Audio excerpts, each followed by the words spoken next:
Good morning everybody, and welcome to another new episode, part 1, and we're on day 64.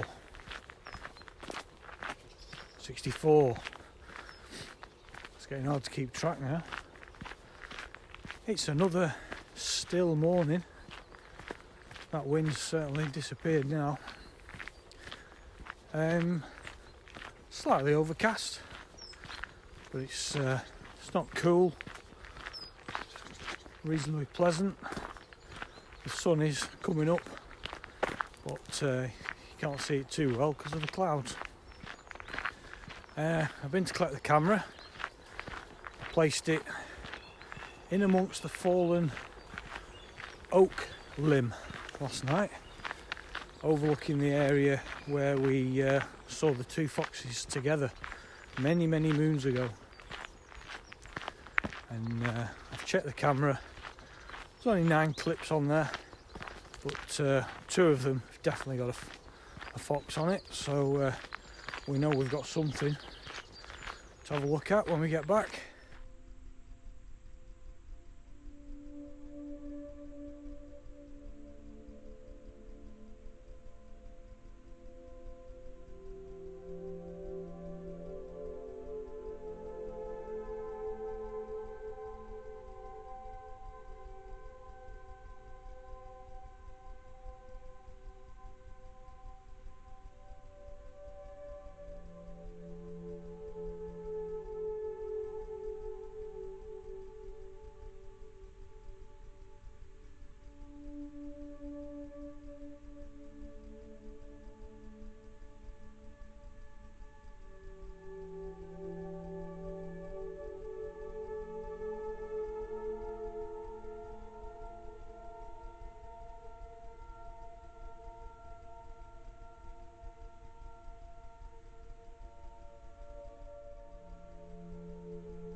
So I've just changed things around a bit this morning. I've come straight out onto the bridleway because there was somebody walking a dog on my route. How dare they? So I thought, right, I'll come down here first and then we'll head back into the woods and have a wander around the fields. Now these tawny owls have vanished, we're running a bit low on animal activity. So we need to find something. So we'll have a wander around and see what crops up.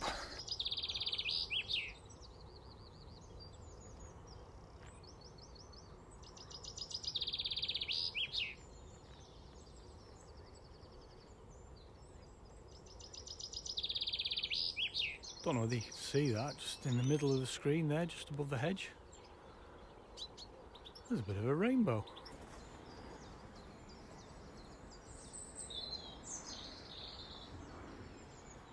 There's a lot of scent around this morning, everywhere. There's lots on the bridleway, a lot in the woodland. I've just entered the field and I'm picking up scent already. So at least one of the foxes was active last night. Well, there you go. They've soon appeared. I've just looked at the rest of the tree. which at first glance doesn't look in a good way. You can see it's absolutely full of apples. Those 3 days of high winds have really caused quite a bit of damage, really. And this tree here, this was really lush and green and looked really healthy over a week ago. This branch used to sort of drop right down. I had to bow down to get under it. You can see the damage the wind has caused. It really doesn't look well, but I'm sure it'll bounce back.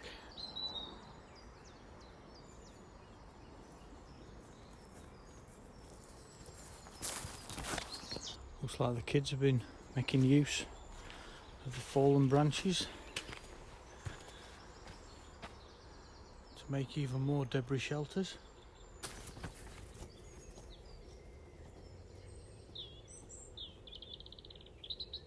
Well, good morning everybody, and welcome to part 2 of this episode. It's day 65 of lockdown, and we're out once again. It's a beautiful morning, sun's coming up, it's fresh, it's crisp. I'm in the fields at the moment, a lot of dew on the grass. But yeah, it's a lovely morning.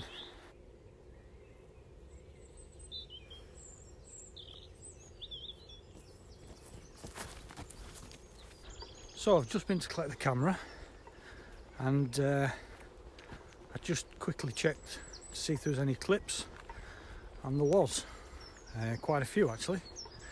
After the previous night's footage, I spotted that the fox was sort of wandering off at a tangent.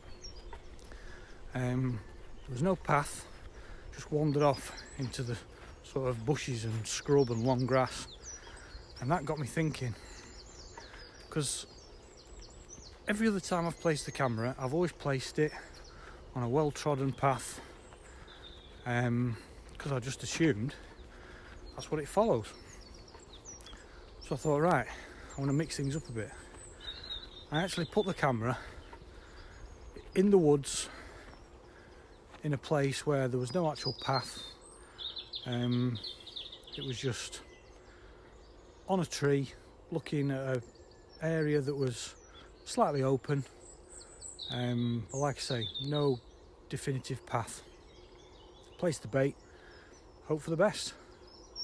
Well, it seemed to work quite well. The fox obviously either smells the bait and homes in on it, or it just has a really good look round everywhere, and eventually it finds the bait. But either way, we got some footage, so let's take a look.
So that's it for this episode. I hope you enjoyed that. I don't know whether you actually spotted the new T-shirt that I'm sporting, the new JesterBushcraft T-shirt. I did put it in the video, but you may not have spotted it. So yeah, so I hope you enjoyed that. If you did, give us a thumbs up. If you're new to the channel, don't forget to hit the subscribe button, which is just up here, or the one down below. And don't forget to click on that bell icon so you don't miss out on the next one. Okay, thanks for watching, and we'll see you on the next video. See you on the next video. See you on the next video. Amazing.